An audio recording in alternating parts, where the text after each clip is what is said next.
शहरों से निकलकर कोरोना गांव में कोहराम मचा रहा है। राजस्थान के हर गांव की एक ही कहानी है। खांसी बुखार हुआ, सांसें फूली और फिर चल बसे। जो बच गया वो भगवान को शुक्रिया कर रहा है, जो चला गया उसके घर वाले भगवान की मर्जी मान रहे हैं। बस सरकार का इसमें कोई योगदान नहीं है। चाहे सीकर चले जाइए, नागौर चले जाइए, झालावाड़ चले जाइए, बाड़मेर चले जाइए, करौली चले जाइए, दौसा चले जाइए, हर गांव की यही कहानी है। मैं कल खुद सीकर के कई गांवों का दौरा किया, जहां पर लोगों का कहना था कि प्रशासन कभी गांव में आया नहीं। इतनी ज्यादा मौतें होने के बावजूद जांच की कोई व्यवस्था नहीं है। जो दातरू पंचायत है, वहां की सरपंच बता रही थी कि अगर यहां पर एक सिलेंडर की व्यवस्था कर दिया जाता तो शायद गांव में या पंचायत में कई लोगों की जानें बचाई जा सकती थी, मगर कोई सुनने वाला नहीं है।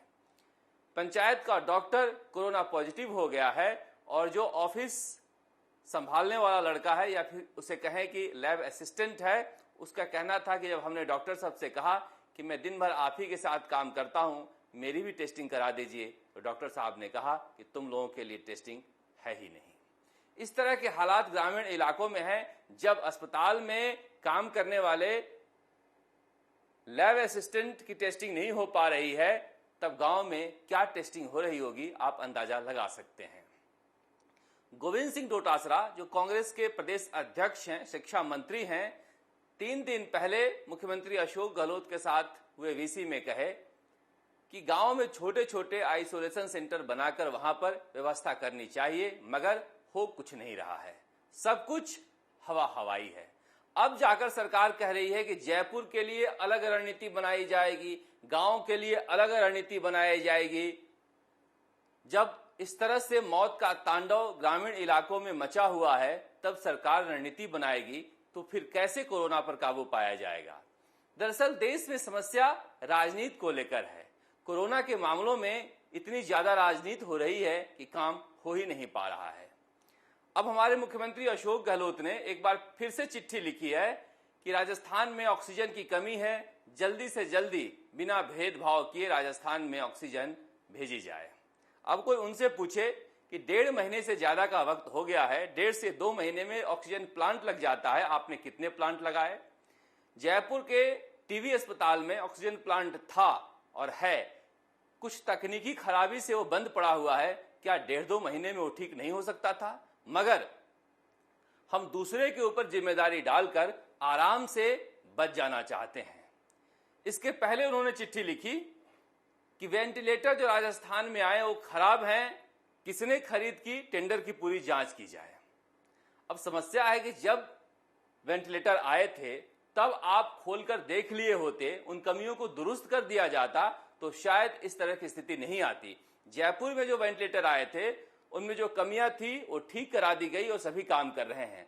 आप बाकी के सेंटरों से जो अभी अनपैक हो रहे हैं उसमें कमियां दिख रही हैं, तो वहां पर देश भर में इसी तरह के हालात हैं, तो इंजीनियर आ नहीं पा रहे हैं। इसलिए अपनी कमियों की तरफ भी देखनी चाहिए कि हमसे क्या गलतियां हो रही है, हम सुनवाई कर रहे हैं या नहीं कर रहे हैं। गांव में एम्बुलेंस की सर्विस की व्यवस्था आपने कर दी, क्या एम्बुलेंस वाले किसी भी मरीज को अस्पताल छोड़ रहे हैं? जिन गांव में हम गए सबने कहा कि सरकारी अस्पताल से कोई एम्बुलेंस आता ही नहीं है। कई जगह तो एम्बुलेंस में ड्राइवर ही नहीं मिलता है। तो ये स्थिति है ग्रामीण इलाकों में, सब कुछ कागजों में चल रहा है। फिर भी सरकार कह रही है कि कोरोना से जंग के लिए राजस्थान पूरा जी जान से लगा हुआ है। अगर जी जान से लगा हुआ है तो कहीं दिखनी भी चाहिए। कोई जमीन पर दिख नहीं रहा है।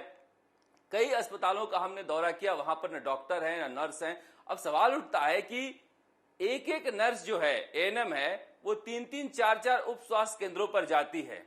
अब 2013 से 18 से जो जीएनएम और एएनएम हैं वो इंतजार कर रहे हैं नियुक्ति पत्र का। यही मौका है, उन्हें ज्वाइनिंग दीजिए और गांव में भेजिए ताकि स्थिति ठीक हो। रेडियोग्राफर हैं, लैब असिस्टेंट हैं, ये सारे लोग नौकरियों के इंतजार में हैं। गांव में कोई इंफ्रास्ट्रक्चर नहीं है। अगर आप नियुक्ति देंगे तो न केवल बेरोजगारों को नौकरी मिलेगी, बल्कि जो मानव संसाधन की कमी है ग्रामीण इलाकों में उसकी पूर्ति आप कर पाएंगे, लेकिन जमीन पर वहां भी कुछ भी नहीं हो पा रहा है। अब सरकार बैठक खेलती है। पहले मुख्यमंत्री बैठक लेते हैं, उसमें सारे अधिकारी बिजी हो जाते हैं, फिर वो अधिकारी नीचे वाला का बैठक लेता है, फिर उसमें अधिकारी बिजी हो जाते हैं, फिर वो उससे नीचे वाला का लेता है, फिर उसमें सारे अधिकारी बिजी हो जाते हैं और फिर दिन खत्म हो जाता है। तो इस तरह से बैठक खेलने के बजाय जमीन पर किस तरह से काम किया जाए, क्या एक सिलेंडर, एक एम्बुलेंस की व्यवस्था हम पंचायत स्तर पर नहीं कर सकते हैं, ग्रामीण इलाकों में नहीं कर सकते हैं, ताकि शहरों तक आते आते उनकी जान बचाई जा सके? अगर हम नहीं कर सकते हैं तो हमारे लिए इससे बड़ा कोई फेल्योर नहीं है। ऑक्सीजन का प्लांट तो आता रहेगा, लगता रहेगा, लेकिन जिस तरह की समस्याएं ग्रामीण इलाकों में लोग झेल रहे हैं उसकी पूर्ति तो की जा सकती है। अब देखिए किस तरह से हालत हो गए हैं ब्लैक फंगस को लेकर। 3-4 दिनों से लगातार हम यह स्टोरी दिखा रहे हैं राजस्थान तक पर, आज तक पर, कि किस तरह से ब्लैक फंगस राजस्थान में पैर पसार रहा है। लेकिन हालत यह हो गई कि अब राजस्थान में इंजेक्शन मिल नहीं रहा है और उसी इंजेक्शन से जान बचने हैं। हुआ क्या कि गुजरात ने सारे इंजेक्शन इकट्ठा कर लिए जैसा कि कहा जा रहा है, और राजस्थान में अब इंजेक्शन मिल नहीं रहा है। अगर सरकार पहले जागती तो इस तरह के हालात नहीं होते। अब जाके सरकार कल रात को जागी है और इंजेक्शन खोज रही है, तब तक बाकी स्टेट इंजेक्शन रख लिए अपने पास। यही कह रहे हैं कि सरकार इतना देर से क्यों जाग रही है? हम केंद्र के ऊपर कब तक जिम्मेदारियों का बोझ डालकर अपनी नाकामियों को छुपाते रहेंगे? केंद्र सरकार ने गलतियां की है तो जनता देख रही है और उसका भी हिसाब होगा। प्रधानमंत्री नरेंद्र मोदी कह रहे हैं देश के जनता को संबोधित करते हुए कि ज्यादा से ज्यादा टीका लगाएं, ज्यादा से ज्यादा जांचें करवाएं। अब कहां जाकर ग्रामीण इलाकों की जनता जांच कराए? जांच कराने के लिए तो कोई आ ही नहीं रहा है। जहां जा रहे हैं जांच कराने वो भी जांच नहीं कर रहे हैं, कह रहे हैं किट नहीं है। तो ऐसी परिस्थितियों में सरकार को समझना चाहिए कि कोरोना किस तरह से काबू में होगा। ज्यादा से ज्यादा हम टेस्टिंग करेंगे तभी जाके कोरोना पर काबू पा सकते हैं। अब जो राजस्थान में फिगर दिया जा रहा है, कहा जा रहा है कि हमारे कोरोना पॉजिटिव मरीजों की संख्या 15,000 से नीचे आ गई।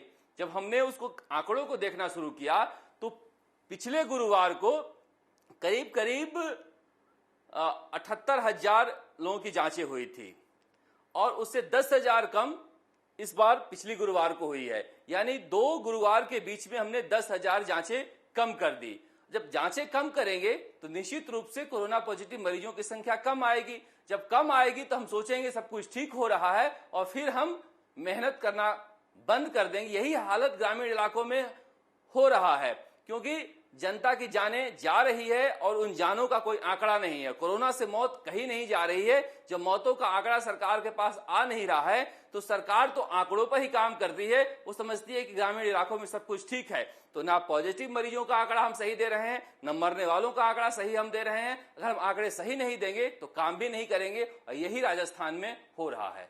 राजस्थान तक के लिए जयपुर से शरद कुमार।